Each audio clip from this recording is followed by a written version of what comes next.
Welcome to What's Now. I'm your host, Christine Napier. This is a show where we find out what people are talking about, what's trending, give you tips on all the things that you were hoping to hear about. And on today's show, we are going to focus on finances, your health, specifically lung cancer, National Board Game Day, and much more. But up first, something fun and exciting to stream. There's a show, if you haven't seen it before, it's called Pit Bulls and Parolees.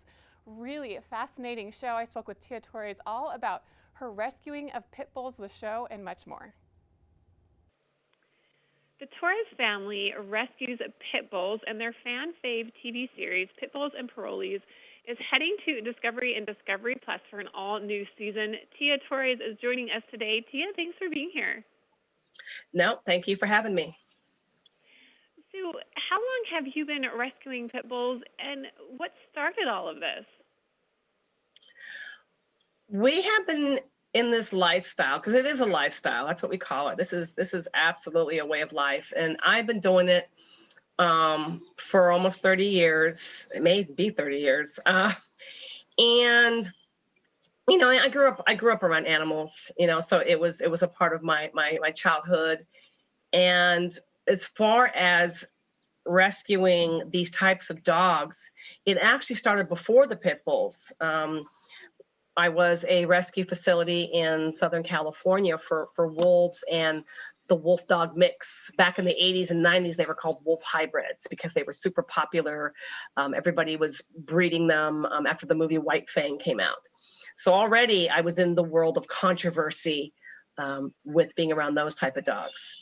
And it was a chance visit to an animal shelter, very high kill animal shelter at the time, who didn't adopt pit bulls out.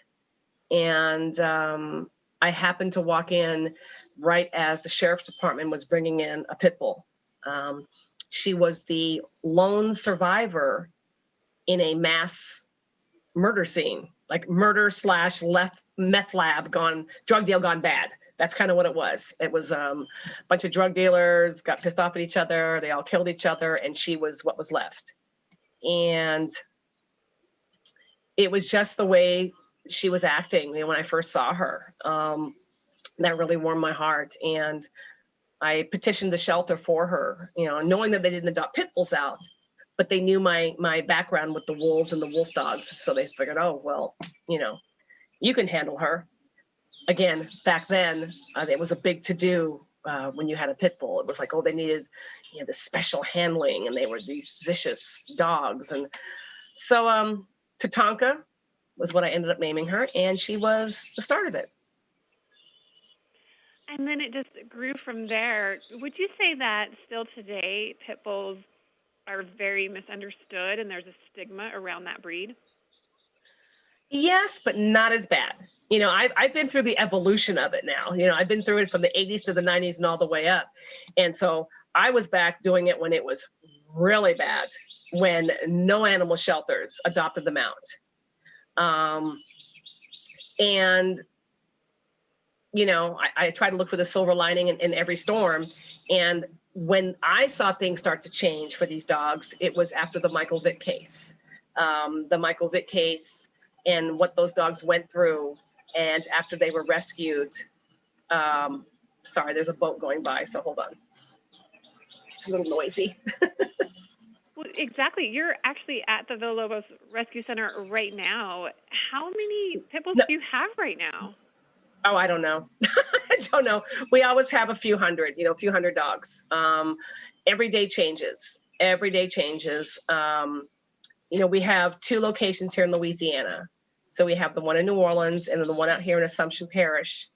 And, you know, here in Assumption Parish, though, we work hand in hand with the animal control. So we actually have a higher intake of dogs here in our country rural location than we do in New Orleans.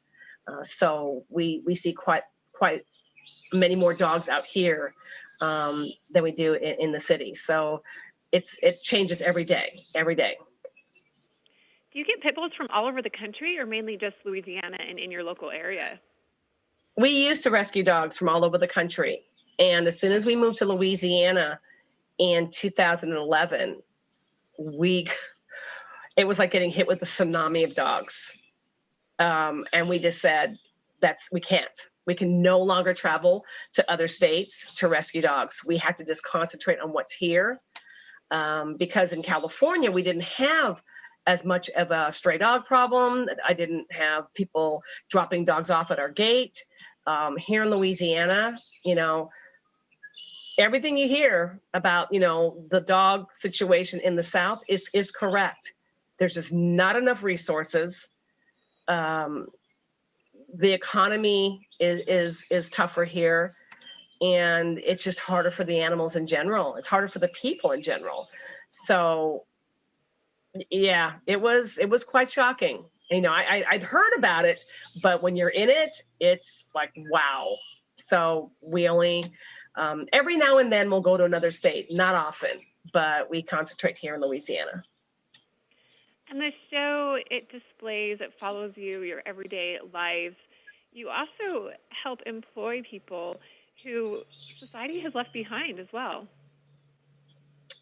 Yeah, I would like to take the credit for it. I think that when we started this show back in, I think it first aired in 2008 or 9, I can't remember. But I remember the first knee-jerk reaction that I was reading online was during season 1, and people would hear the name of the show, which, by the way, I did not pick, nor would I ever have picked this name.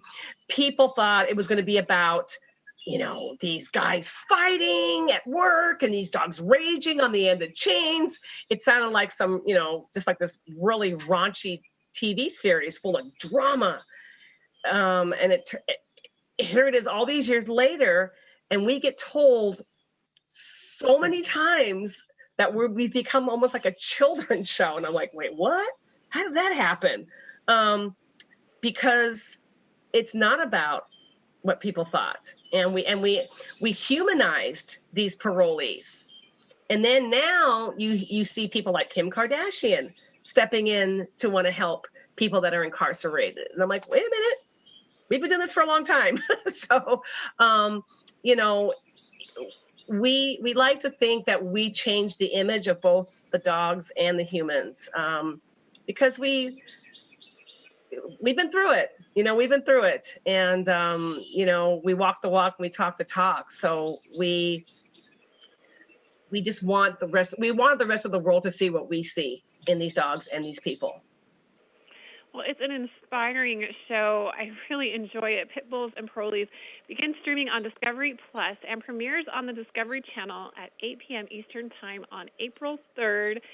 Thank you so much, Tia Torres, for joining us today on Park City Television. I very much enjoyed this conversation and excited to watch this new season. Thank you. Thank you.